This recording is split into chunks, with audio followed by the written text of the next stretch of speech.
அருமையான கர்த்தருடைய சபையே, இந்த மாம்ச கண்கள் நமக்கு முன்னாடி இருக்கிறத மாத்திரம் நமக்கு காண்பிக்கிறது. நம்மளை சுற்றி பயங்களும் இல்லாமைகளும் தேவைகளும் இதை மாத்திரம் நம்முடைய கண்களால் நம்ம பார்த்துட்ருக்குறோம். ஆனால் வேதம் சொல்லுகிறது, ஆகார் இல்லை, அங்கே தண்ணி தீர்ந்து போச்சு, பிள்ளை அழுதுட்டுருக்கு, சாக போகுது. ஆகார், ஆண்டவரே பிள்ளை சாகிறத என்னால் பார்க்க முடியலேன்னு அழுதாங்க. அங்கே தேவன் அவளுடைய கண்களை திறந்தார். அங்கே பக்கத்திலே தண்ணீர் இருந்தது. அருமையானவர்களே, நம்முடைய பக்கத்திலே தான் நம்முடைய பிரச்சனைகளுக்கு சொல்யூஷன் இருக்கிறது.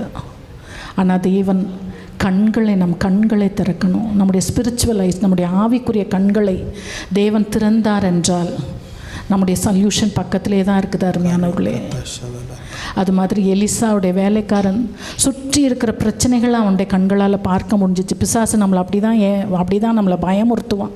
ஐயோ அது அப்படி இருக்கே, இப்படி இருக்கே, எப்படி ஆகுமோ, என்ன ஆக போதோ, என் எதிர்காலம் எப்படியோ தெரியலையே, இவ்வளோ ப்ராப்ளம்ஸ் இருக்குதே. ஆனால் அந்த ஊழியக்காரன் ஒரே ஒரு ஜெபம் பண்ணார், கண்களை திறந்துருங்க. அங்கே கண்கள் திறந்த உடனே அங்கே சுற்றி தேவ தூதர்கள் அக்கினி ரதங்களாக இருக்கிறத கண்டார்கள். அருமையானவர்களே, இந்த நாளிலே கர்த்தர் நம்முடைய கண்களை திறக்கும்படி கேட்போமா? சங்கீதக்காரன் ஜெபிக்கிறார், ஆண்டவரே வேதத்தில் உள்ள அதிசயங்களை பார்க்கும்படி என் கண்களை திறந்துருங்க. எதை நம்ம பார்க்கணும்? வசனம் நமக்கு என்ன சொல்லுது, வேதம் நமக்கு என்ன சொல்லுது, அதுதான் இன்றைக்கு நம்ம நிறைய பேருக்கு முத்திரையாய் பூட்டப்பட்டிருக்கிறது. அது பூட்டப்பட்டு இருக்கிறது இல்லை, நான் அதை பார்க்க முடியல. யோவான் அதுக்கு தான் அழுகுறார், ஐயோ எனக்கு அது வாசிக்க முடியலையே. முத்திரித்திருக்கிறதே, அதை திறக்கிறதுக்கு இயேசு கிறிஸ்துவால் மாத்திரம்தான் முடியும். இயேசு கிறிஸ்துவை கல்லறை கூட மூடி வைக்க முடியவில்லை. அந்த கல்லறையில் இருந்த கல் தேவதூதனால் புரட்டப்பட்டது.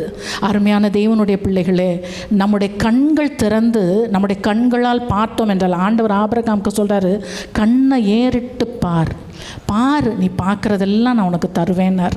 இந்த நாளிலே ஆண்டவர் நம்முடைய கண்கள், ஆவிக்குரிய கண்களை திறக்க முடியும். ஆண்டவரே சுற்றி எனக்கு புரியல ராஜா, எனக்கு என்ன பண்ணுறேன்னு புரியல. அது மாதிரி நம்ம தப்பாக போகிற பாதைகளும் நமக்கு தெரியாது இல்லை. பிழையாம் அதுதான் ரைட்டுன்னு போனார் இல்லை. மனுஷனுக்கு சரியாய் தோன்றுகிற வழிகள் உண்டு, முடிவு சரியாக இருக்காதே.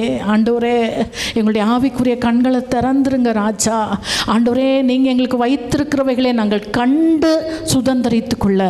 ஆண்டவரே எங்களுக்கு நீங்கள் ஒரு நல்ல அப்பான்னு எங்களுக்கு தெரியும் ராஜா. ஆனால் வேதம் சொல்லுது, எப்படி கேட்டால் தருவோம்லாம் சொல்கிறீங்களோ அதே மாதிரி பார்த்தா தருவோம்னு நீங்கள் சொல்கிறீங்களே ராஜா.